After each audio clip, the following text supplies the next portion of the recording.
the first team on the power ranking, or 32nd, depending on how you want to look at it. The last team, the worst team in the NFL right now, I have the New York Giants. Now, my expectation for the Giants going into this season wasn't very strong to begin with. It looks to me right now that they're obviously tanking, especially when they didn't start Drew Lock over Tommy DeVito. They just went more for sales. At this point now, I'm pretty sure Drew Lock is injured, and that's one of the reasons he's not playing. But regardless, the Giants are doing horribly. There was a lot of conversations about Saquon and them letting him go. Now, I don't think this conversation about letting Saquon go really starts this year. I think it starts more a few years ago when Daniel Jones was signed. Daniel Jones got that pretty big contract, and a lot of people were like, what's going on here? This isn't a very good idea. He's not a very good quarterback. Now, I've mentioned in a few different videos about my feelings on them letting Saquon go and making some jokes about how they took Daniel Jones over Saquon. But realistically looking at it, Saquon wouldn't be doing what he's doing on the Eagles if he was on the Giants. We knew that Saquon was an elite player, an elite running back. And here we are watching him behind probably one of the best offensive lines in the entire league on the Eagles, having a MVP caliber season at the running back position. Now, the thing that's important to realize here is he wouldn't really be doing this here on the Giants. Now, that's not to say that it was smart to let him go. It's just that they wouldn't have gotten nearly as much out of him as they would have hoped, and what he would be doing now with the Eagles. Now, with that being said, they are still in a really tough spot, having signed Daniel Jones a few years ago to the extended contract that he got. And we're at a point now where it's finally came to where I saw it going from the start, which is that he's not on the team anymore. He was playing a little practice squad safety for them as well. And the Giants are 32nd ranked in this power ranking. And even if you don't have the Giants ranked 32nd in your power ranking, or whoever else that does power rankings, it's pretty obvious that they suck and they're not very good.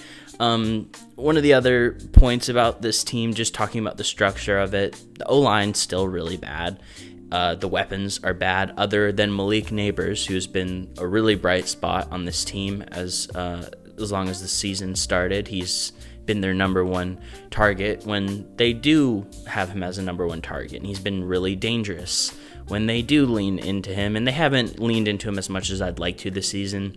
He's had his own thoughts and opinions on that in press conferences and whatnot. But, as negative as I feel about the offense, I think, this defense is doing some good stuff, and there's a lot of good pieces on this defense, especially when you look at the rookie class that they have. They have one of the best rookie classes overall from first round to seventh round out of anyone, including like Elijah Chapman, who I don't even think was drafted. I'm pretty sure he was undrafted, but Elijah Chapman getting in the mix there, Drew Phillips, Tyler Nubin, those guys have been really good rookies and have made this defense at least, rosterable and worth watching. And then obviously they had the acquisition of Brian Burns in the offseason as well. He's been good, and Kayvon Thibodeau's been good too. They suffered from the injury with Dexter Lawrence, pretty hardcore, but his defense has a lot of really nice pieces that I'd say going into next season will be very important for them. Moving on to some of the things about the Giants that I think are going to be necessary for the offseason moves. Another big conversation around the Giants is, what do you do with Brian Daboll, right? This was a guy that they were pretty excited to get. He started off his career pretty hot, going to the playoffs and with Daniel Jones and everything, and making Daniel Jones look really good. And now they're considering firing him. And I've been a big supporter of Brian Daboll for as long as he's been on the Giants. I think he's a really good coach, and I still do. But it's hard to just not acknowledge how bad the Giants are. Now, I've made a lot of points in the past, and something I firmly believe, which is that one of the most important assets to a coach or to a team is a coaching staff and a head coach. You look at teams like the Vikings, and I'll be talking more about them later, not just when I get to the Vikings, but just in general. A coaching staff and a coach is really important for team success, but it's tough to make that point with a team like the Giants when I'm sitting here saying that Brian Daboll is a really good coach, and then they're also the 32nd ranked team in the league. So, what do you do with Brian Daboll and Joe Schoen? I personally think you give him this year. I personally think, let Daboll get his quarterback, whoever that is. He walked into Daniel Jones, didn't get to pick him, and that's just what he's had to deal with. And now, hopefully, with a defense that has its stuff together, D-line, cornerback room. I mean, there's some issues in the cornerback room, to get me wrong, but it's a lot of young talent that has a lot of high hopes, including what's his name? What's the corner that they drafted a couple years ago? I can't remember off the top of my head, but the corner they drafted a couple years ago I was really high on, and he hasn't been doing well this season. I still believe in him, though.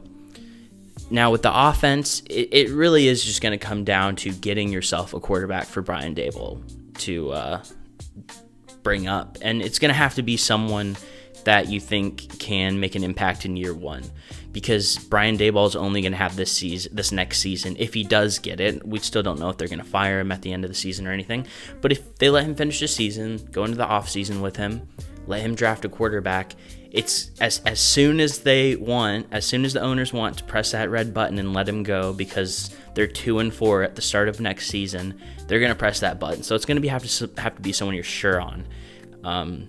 Could that be Cam Ward? Could that be Shedeur Sanders? I don't know. It very well could be. Regardless, this team's going to need a quarterback. Something else I think would be interesting, that could be a really big benefit to this team. I know this is someone that not a lot of people like right now or see as a good coach, but I still think Matt Eberflus is a really good defensive mind and coordinator.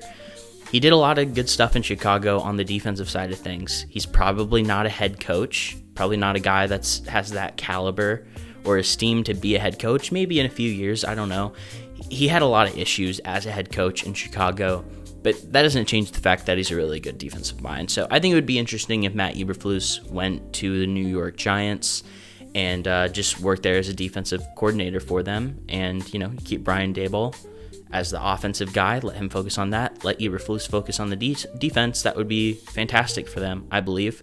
Other things that they're going to have to focus on is they need a really big offseason. Like I said, this is the last year for Brian Daboll, likely, and they're going to have to go balls to the wall, making sure this roster is polished, and that what I've been preaching and what I believe he believes within himself is that he's a really good coach, and he can get the job done as long as the roster works. That's going to start with an O-line, because the offensive line still isn't very good. Might be good to bring in an O-line coach that really knows what they're doing, but more than that, it's probably important to bring in some real names and players on the offensive line. And you look at a guy like Evan Neal, who they drafted a few years ago, highly touted draft pick. A lot of people thought he was going to be amazing. He hasn't really worked out.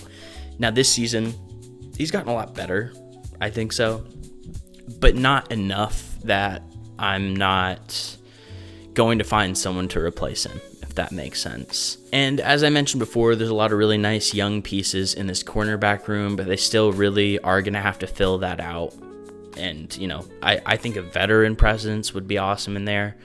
Someone that is still like a Stephon Gilmore type, maybe not him necessarily, but someone that's established and good and doesn't have to be your one necessarily, but can bring some more experience into the room. I did mention earlier how, important quarterback was going to be for them, and brought up Cam Ward and Shedeur Sanders. I don't necessarily think this is a team that has to draft a quarterback.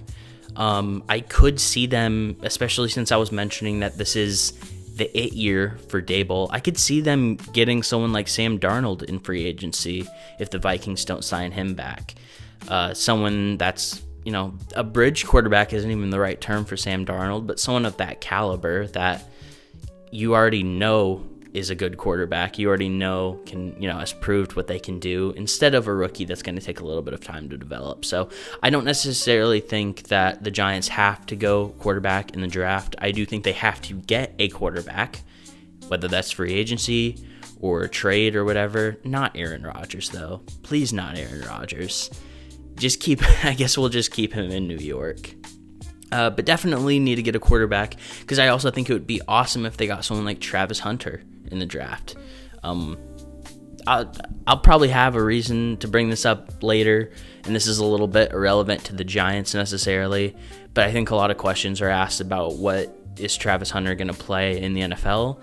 To me, I think you play him at cornerback and mix him in a little bit at receiver, but one thing that's important to realize is you can't have someone be a receiver and mix them in at cornerback on the defense. That's not really how that works for defensive players. It's not the same. Like, you look at like the Patriots when they were mixing Marcus Jones in on offense a little bit. They mixed him in on offense, but he wasn't starting at receiver. He was a cornerback that they mixed in at receiver. That's something you can do. I don't think you can do that the same way inverse, even if it is someone that's talented like Travis Hunter. That's also because that's kind of, you're messing with the flow of the defense. You can't really plug players in and out the same way at cornerback like that. So I think it would be best if you start him at cornerback and mix him in at receiver a little bit. But regardless, even if he isn't getting a whole lot of receiver reps, you're going to get a few explosive plays out of him. That is if the Giants do draft him and also hopefully get a quarterback at some point in time.